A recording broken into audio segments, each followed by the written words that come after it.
Bismillahirrahmanirrahim. Assalamu alaikum. So today we are going to explain another paper which was published in IEEE sensor. The paper was about moisture level sensing of soil, and I used Hilbert resonators for making the transmission line based sensor. So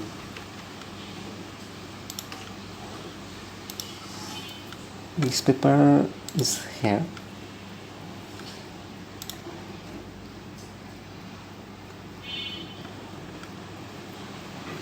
Okay. As you can see, this is a paid, this is subscription based paper, so I cannot show you the full paper, but I will show you a previous manuscript which I submitted before the review and answering. So I will share you a previous manuscript.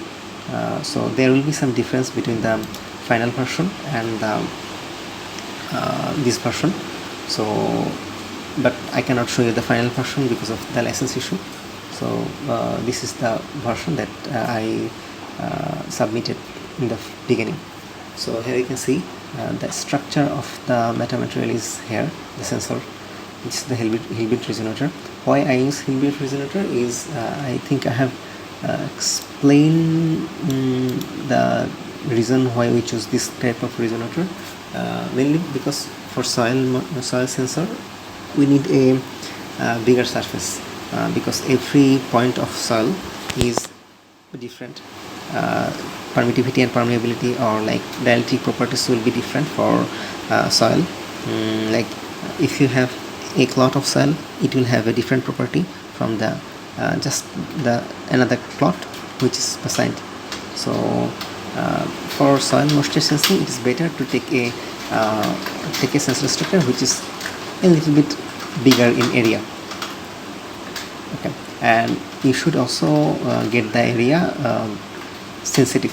Like if you see that the only this portion of the sensor is resonating, but the rest is not, then only this part will be sensitive to any test material. But this is not perfect. We need to get a structure that is resonating throughout the whole structure. That's why we choose Hilbert type resonator. It is known for distributing the E field or H field throughout the whole structure. And this is the S parameters, and this is the simulation, and this was the simulated result, experimented result, but we do not have, we will not show you the experiment. We will just show you that how you can do the things that we have done in measurement, how you can do those things in simulations. The result will not be the same because the soil property will be different, and the experimental setup is only using them. In our experimental setup we used actual soil, but for you cannot use in the simulation we cannot use direct soil. We will use CST built-in soil. That's why that result will be somewhat different from the from our experiment. So let's go to the CST. Here is the sensor structure. You can see it has FR4 substrate and copper as the resonators. Okay, so this is the front part, and top of the topper structure is the Hilbert resonator, and in the below this is the transmission line. It is a bit modified because I wanted to get the Hilbert resonator to be as much create coupling as much possible as possible. Okay, so this is the ground. So I will show you how we designed this structure. So let's hide this one and let's start designing for our own.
So our design is complete. Actually, I did not follow the exact measurements from this design because I'm just showing you how to design the structure. My main target is not to make a identical copy. So now let's assign some ports. For simulation, we are using discrete port.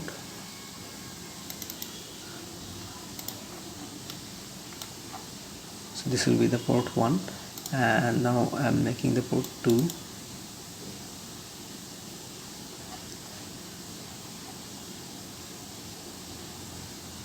It's okay if you want to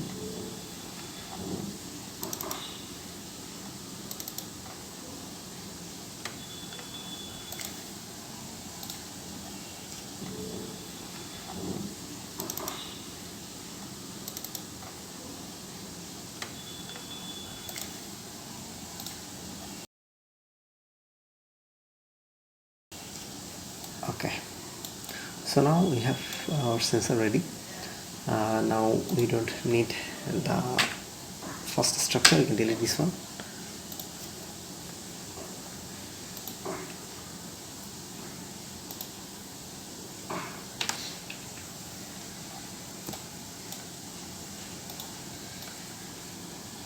Okay, so this is how you design the metamaterial sensor. Now I will show you. Let's go back to the paper. So in our paper, this structure will give you similar to this result for S11 and S21, and for sensing, to produce this kind of result using metamaterial and using soil samples, you need soil samples to place on top of the metamaterial sensor. So as you can see here, this is the simulation setup. In practical, we used this kind of plastic box to hold the sample, soil sample, like this, and then put it on top of the sensor. But in our simulation, we will make only the bottom layer of the box, then we will put the soil sample. Another thing is sometimes when we have more liquidity or more moisture in the soil, it will become like this, almost liquid.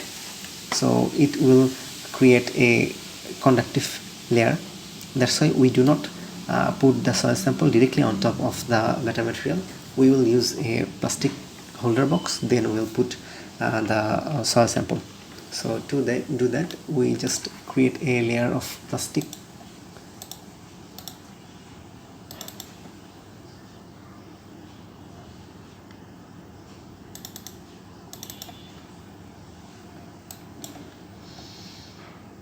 Everything is fine to me.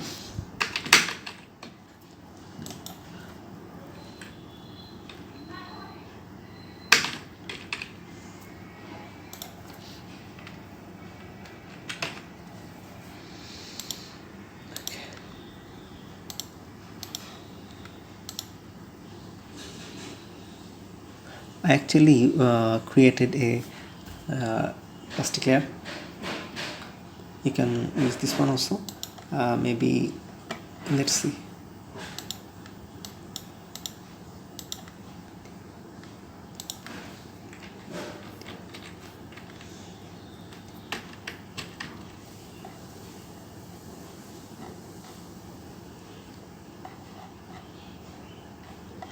So yeah, we don't have that material in the library.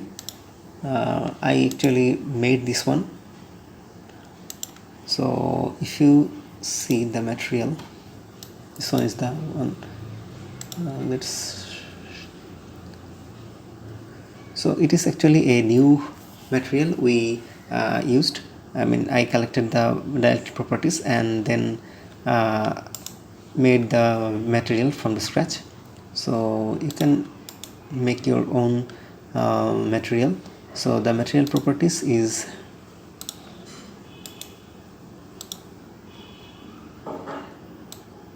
epsilon is this one, and transparency is, I kept it low because so that I can see the bottom layer.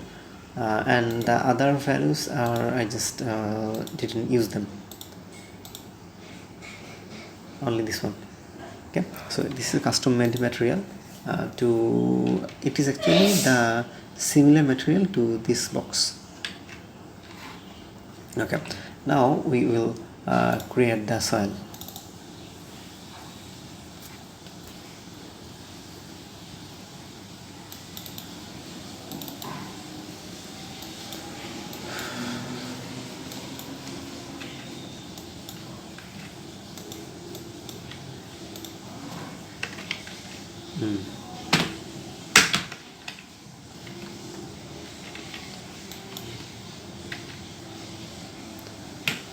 Let's say the soil layer is 5 centimeter or 5 millimeter thick, so it'll be 5. And now we will use the soil. CST have 4 soil samples. So if we look at the dielectric properties of sand soil, when it is dry, the dielectric constant is about 2.5 or something. However, when it is wetted and it contains like 18% moisture, the dielectric constant increases to roughly about 13. So we will consider that those two extremes like dry and at 18% moistures, and then we will take 5 or 4 intermediate values between them. This way we can show how the dielectric constant changes with varying moisture level. So we will tell CST to take some intermediate value. We'll set a parameter swap. Then we will tell CST to set some intermediate dielectric property, value of intermediate dielectric property. This way we will almost or reproduce dielectric properties for different soil moisture values. I think it is overlapping. It's okay, we will just change the position.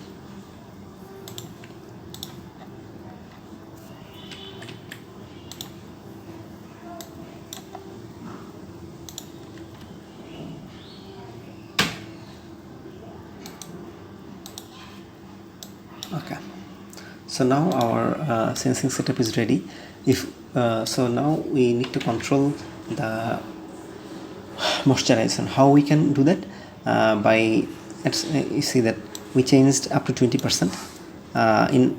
In our CST default database, it has up to 18% data. So we will assign a variable, and then we'll go to the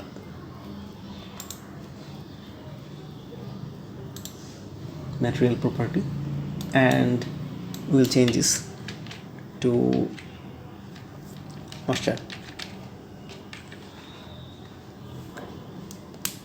Okay, for now we will give the value for dry soil.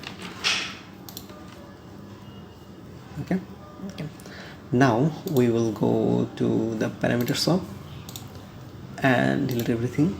New. The new parameter is moisture, right? So from here to we have seen 13. So we will say we will take 5 samples, 5 simulations. As you can see, it's for like 0% of soil, 0% moisture. This one is for the value of 5%. This one is, I mean, you understand what I'm trying to say. So as we don't have the actual soil sample, we will use the moisture change of dielectric property as the parameter for moisture changing. So if we start the simulation, it will run 5 times and give you 5 values. So, and if you want the E field and H field value, you will have to, okay, let's make another component, new component, and we take the experimental material out of there. So Before creating the soil sample, if you want to see the E field and H field only for the metamaterial or the resonators or like the sensors, before creating this one, you should set up some for field monitors I mean. Okay, but you have to know the exact resonating frequency of the sensor. Here we can see that we used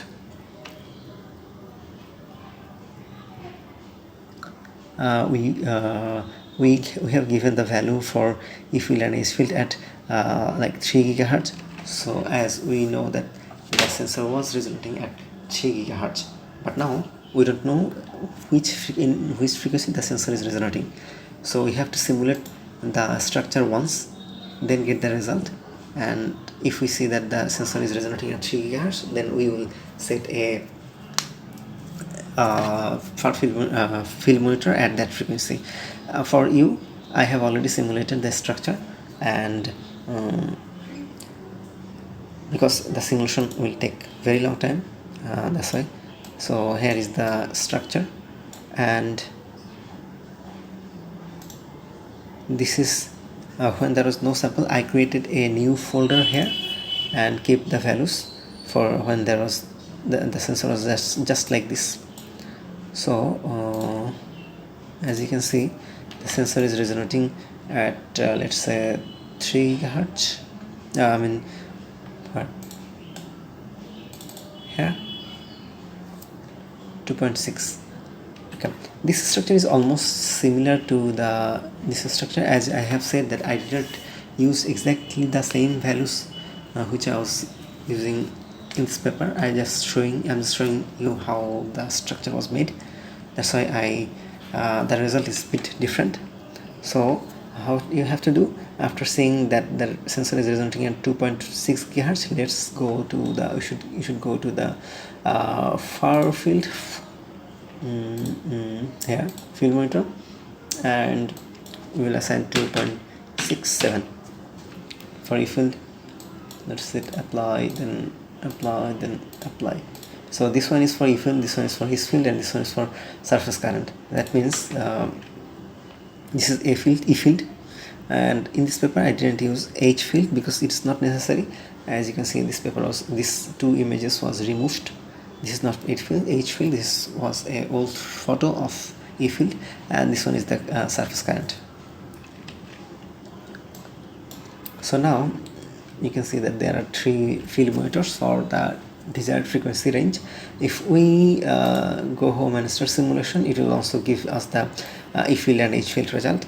Let's see, I think we have the results here. Okay, and this one is old simulation, so the values are different here. I think this 4.5, right? That means for this area and for this one.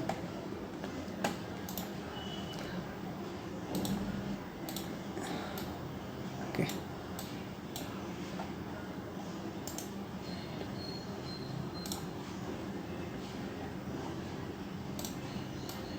so you can see the E field is almost like similar to the field in here.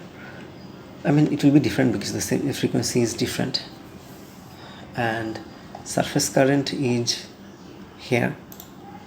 You can see the surface current for this frequency. Let's go to the arrows. Okay, so now this is the surface current, and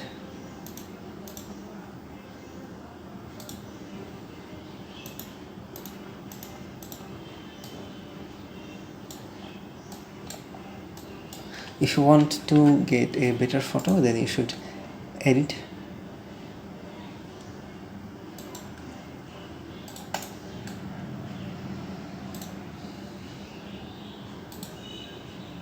Where is the maximum sound? Listen to that one. Maybe the density is a bit more or less.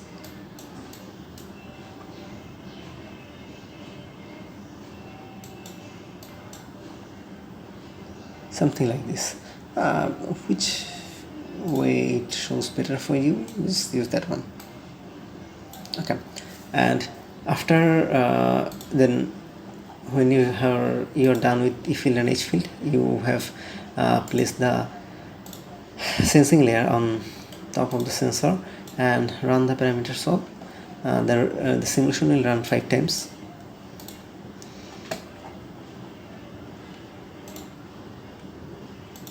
Okay, so I have already done that simulation for you. If you go to this parameter now, so you can see that this is for 4 values. I took 4 samples, like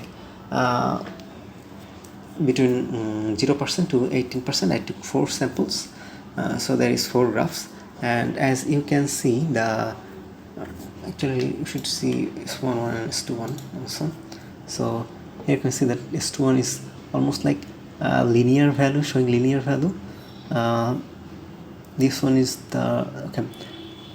The red one was here, then it shifted to here when the permittivity was increasing, and later on it moved even more on the left side or the lower frequency side, and then it moved to the lowest frequency. So this one is the peak, and then after changing soil property, soil moisture, it went there. Sorry, okay, yeah. First one was here, dry soil. This is like 6% or 7%. This one is like 14%, and this one is 18%. Okay. So you can see that the result is almost linear, like those sensing setups. Actually, these sensing setups was done by dry samples. That's why it looks a bit, actual samples. That's why it looks a bit different from the simulation. But you can see the pattern that it is following linearity. So far this is how you can do this work without any measurement or without any VNA, only using CST simulation software. And hopefully this video helps you to understand how you can create almost like similar result from simulation without using any VNA. Later on I will show you how you can use machine learning algorithms to classify these things. Like here you can see that by using I mean, we are defining visually that as this was the peak for 5% dry soil, and if we see this one is for 6%, 7%, this one is for something like that, 10, 12, this one is 18. You can use also machine learning algorithms to classify which one is showing for which percentage. So later on I will show you that. So if you want to save this data, you should go to post processing, then import export, and then plot data, and then say moisture from, you can give any name actually, 0 to 18. Okay, and if you save, you will get a long list of data like this. So if you want to plot this one into any software, you need to get rid of these comment lines. So if you want to do that, let's show you how to do it. Okay, go to data, from text to CVC, text or CSV. But this is something very slow. I don't know why. Okay. So now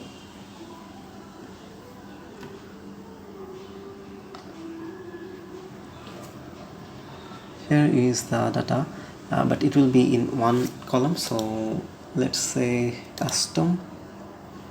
Let's see what it happens. Oh, now it is divided into 2 rows. Load.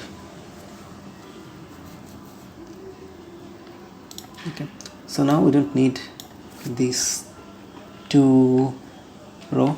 Let's delete them and also delete them also.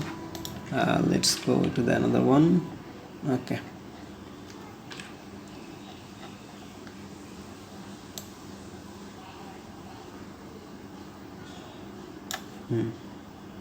so we don't need these 3 rows. We'll delete them. Let's try this one. Okay, it doesn't work. Okay, you have to find it manually then.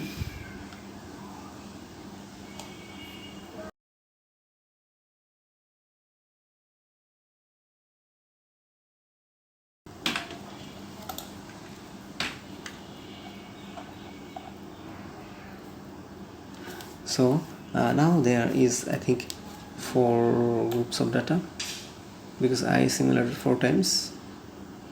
Just take, I think it will do. Okay, yeah, first row, cut this one and paste here. V, not reject. It will be, let's go down. Okay, this is another one. Cut them and paste them. Let's go to the bottom. Oops. Okay, so now you have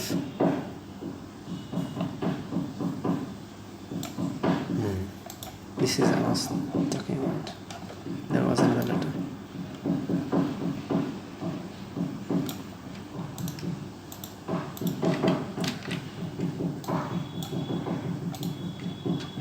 Okay, so now you have here is the frequency of our, this one is 0% and this one is how much, like say 6%. 6%, and this one is, it's a 13%, and this one is 18%. Okay,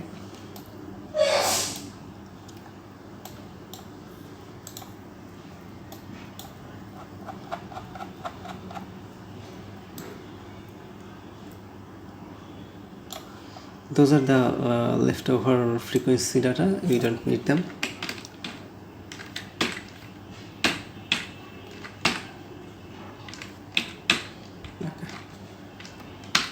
Yeah, this is how you plot, you get the data from a CST graph, parameter sort result.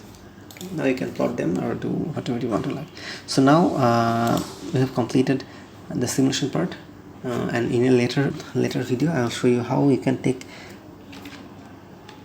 this kind of data and insert them into a using a machine learning algorithm. You can classify them, that which data represents what percentage of soil moisture. I'll show this in a later video, inshallah. Okay, this is all for today, and hope I will see you in next video, inshallah. Assalamu alaikum warahmatullah.